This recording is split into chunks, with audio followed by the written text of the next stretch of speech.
আসসালামু আলাইকুম রহমতুল্লাহি আবরাকাতু। আলহামদুলিল্লাহ ওয়াহদাহ আসসালাতু আসসালামু আলা মাল্লা নাবিয়্যা বা'দাহ। সমস্ত প্রশংসা মহান আল্লাহ তাআলার জন্য। আমি আল্লাহ সুবহানাহু ওয়া তাআলার প্রশংসা, পবিত্রতা, শ্রেষ্ঠত্ব, মাহাত্ম্য, বরত্ব ঘোষণা করছি এবং আল্লাহ সুবহানাহু ওয়া তাআলার কাছে নিরাপত্তা এবং ক্ষমা প্রার্থনা করছি। আমরা আমাদের নফসের সমস্ত অকল্যাণ থেকে আল্লাহর কাছে আশ্রয় প্রার্থনা করছি। আল্লাহ সুবহানাহু ওয়া তাআলা যাকে হেদায়েত করেন তাকে কেউ বিভ্রান্ত করতে পারে না, আর আল্লাহ সুবহানাহু ওয়া তাআলা যাকে বিভ্রান্ত করেন তাকে কেউ হেদায়েত দিতে পারে না। দুরূদ ও সালাম বর্ষিত হোক প্রিয় নবী মুহাম্মদ সাল্লাল্লাহু আলাইহি সাল্লামের উপরে। আল্লাহুম্মা সাল্লি আলাইহি আল্লাহুম্মা বারিক আলাইহি আল্লাহুম্মা সাল্লি ওয়া সাল্লিম আলা নাবিয়িনা মুহাম্মদ। যার পরিপূর্ণ আদর্শ, যার পরিপূর্ণ অনুসরণ গ্রহণ করার মাধ্যমেই দুনিয়ার জীবনে কল্যাণ এবং আখিরাতের জীবনে মুক্তি নিহিত রয়েছে। আল্লাহ সুবহানাহু ওয়া তাআলা পবিত্র কোরআনে সূরা বাকারার 25 নম্বর আয়াতে বলছেন, ওয়াবাশশিরিল্লাযীনা আমানু ওয়া আমিলুস সলিহাতি আন্না লাহুম জান্নাত তাজরি মিন তাহতিহাল আনহার খালিদিনা ফিহা। সুবহানাল্লাহ। আল্লাহ আমাদের সুসংবাদ দিচ্ছে। কি সুসংবাদ? আর তাদেরকে সুসংবাদ দিন। ওয়াবাশশিরিল্লাযীনা, আর সুসংবাদ দিন যারা আমানু, ঈমান এনেছে। সুবহানাল্লাহ, সুবহানাল্লাহ। আল্লাহ প্রথমেই সুসংবাদ কাদেরকে? আল্লাহ আমাদেরকে জানিয়ে দিচ্ছেন যে যারা ঈমান এনেছে আপনি তাদেরকে সুসংবাদ দিন। ওয়া আমিলুস সলিহাত, এবং ঈমানের দাবি অনুযায়ী তারা কি করেছে? সৎকর্ম করেছে। আপনি তাদেরকে সুসংবাদ দিন। তাহলে আমাদের জন্য সুসংবাদ যে আমরা ঈমান এনেছি এবং নেক আমল করবে, তাদের জন্য সুসংবাদ কি? আন্না লাহুম জান্নাত, নিশ্চয়ই তাদের জন্যই আছে জান্নাত। সুবহানাল্লাহ। তাহলে এখানে একটা বিষয়, যারা ঈমান আনবে না, অস্বীকার করবে, নেক আমল করবে না, তাদের জন্য কিন্তু জান্নাত নেই। জান্নাত শুধুমাত্র তাদের জন্যই যারা ঈমান এনেছে আল্লাহ সুবহানাহু ওয়া তাআলার প্রতি, কিতাব সময়ের প্রতি, আখিরাতের দিবসের প্রতি, ফেরেশতাদের প্রতি, নবী রাসূলদের প্রতি, তাকদীরে ভালো মন্দের প্রতি ঈমান আনার পর ঈমানের দাবি অনুযায়ী তারা নেক আমল করেছে। কোরআনে কিতাবের কিতাবের উপর ঈমান এনেছে, অর্থাৎ আল কোরআনের উপরে যে ঈমান এনেছে, কিতাব সময়ের প্রতি ঈমান এনেছে, সমস্ত কিতাবের উপরে আল্লাহর যে নাজিল করেছেন যে সমস্ত কিতাব, সর্বশেষ কিতাব কোরআনের সমস্ত বিধানকে যদি সে অনুযায়ী সে তার নেক আমল করে, তাহলে তার জন্য আছে আন্না লাহুম জান্নাত, তার জন্যে আছে জান্নাত।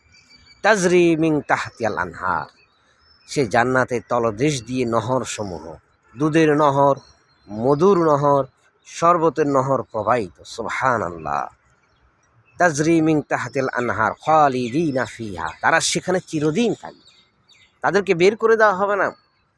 সেই এমন জান্নাত, রাসূল সাল্লাল্লাহু আলাইহি সাল্লাম বলেছেন যে আমি আমার সৎকর্মশীল বান্দাদের জন্য এমন নিয়ামত প্রস্তুত করে রেখেছি যা কোনো চোখ কখনো দেখেনি, কোনো কান কখনোই শুনেনি, কোনো হৃদয় কখনো কল্পনাও করেনি, এমন নিয়ামত প্রস্তুত করে রেখেছি। সুবহানাল্লাহ, সুবহানাল্লাহ।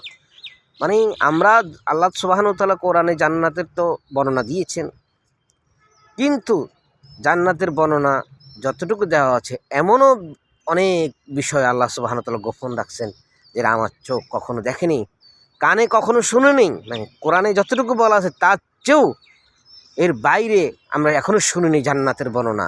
আল্লাহ বলছেন, আর রাসূল বলছেন যে এর হাদিসে কুদসিতে, যে তার চোখ কখনো দেখেনি, কানে কখনো শুনেনি, আমার হৃদয় কখনো কল্পনা করতে পারে না, এমন নিয়ামত আমাদের জন্য প্রস্তুত করে রেখেছেন। সুবহানাল্লাহ। কাদের জন্য? যারা ঈমান এনেছে, ঈমানের দাবি অনুযায়ী নেক আমল করেছে। এখন ঈমান আনতে হবে কীভাবে? ঈমান আনতে হবে সাহাবীরা যেভাবে ঈমান এনেছেন, রাসূল সাল্লাল্লাহু আলাইহি ওয়াসাল্লাম যেভাবে ঈমান আনতে বলেছেন, সাহাবীরা তাদের জীবন দিয়ে দেখিয়ে দিয়েছেন কীভাবে তারা এই দ্বীনের জন্য, ইসলামের জন্য তারা তাদের জীবনটা বিলিয়ে দিয়েছেন। সুবহানাল্লাহ।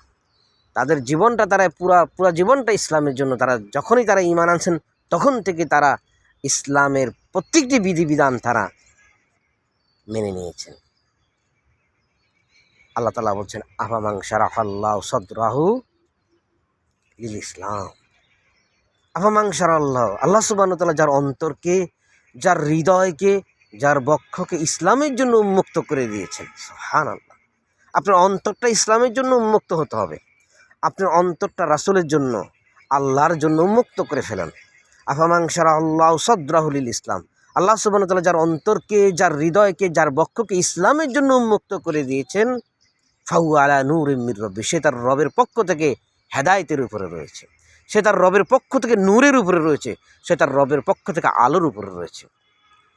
আমরা যদি আমাদের ইসলামের জন্য আমাদের অন্তরটাকে যদি আমরা খুলে দিই, অর্থাৎ আল্লাহ সুবহানাহু ওয়া তাআলার ইসলামের যা আছে সব কিছু আমি যদি বিনা শর্তে মেনে নিই, বিনা বাক্যে মেনে নিই, এবং সে বিনা শর্তে আমি সেটা আমি আমার এই অনুসরণ করি, বিনা শর্তে আমি সেটা যদি মান্য করি, ফাহুয়া আলা নূরিম মির রাব্বি, সে তার রবের পক্ষ থেকে হেদায়েতের উপর রয়েছে।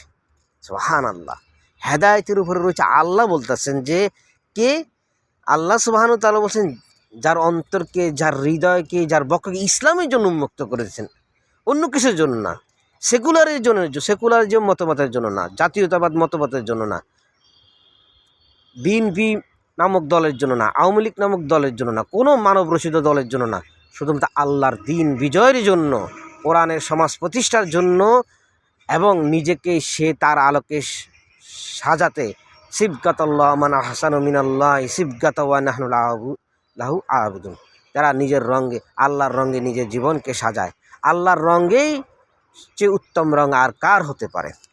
আল্লাহর রঙের মাধ্যমে যদি নিজের জীবনকে সাজাতে পারি, আল্লাহর রঙের মাধ্যমে অর্থাৎ কোরআনের আলোকে নিজের জীবনকে সাজাতে পারি, রাসূলের সুন্নাহর আলোকে নিজের জীবনকে সাজাতে পারি, এবং তার আলোকে পরিবার, সমাজ, রাষ্ট্রকে আমি যদি সাজাতে পারি, কোরআনের আলোকে, কোরআনের সজ্জিত